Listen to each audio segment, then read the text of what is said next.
Is mise Louis de Paor agus taim chun dáin dar tidal Marmalade a léamhdíobh an or go bhfuil cosc heistal fé láthair bheasas go léithing dáin go bhfuil trosolaíocht a gceistán tá trosin begáín beidir ach mar sin héin tásúla go mhaine sibh taine bheas.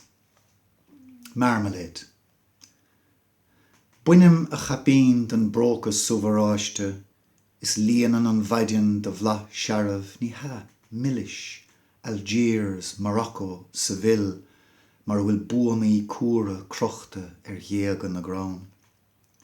Nuair a phléascann an dtalamh bán, na cín a bhfuil rion fola tríthe is deise liom, luiscetar an t-aer mór hímpel le gleo réamhlóide is marg Ísráide, in áiteanna naró is riamh, ach gur cuin le mar thrón a honson, a mhaidh searbh ní milis.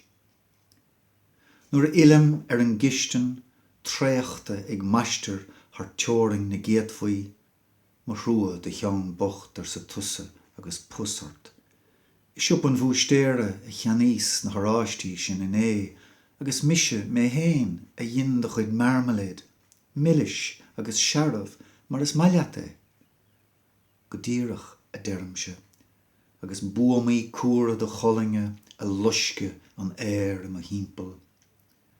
Tá réamhlóid tosnathe hena i marg a sráid am a chrí, díreach an aice le seastáin na oráistí.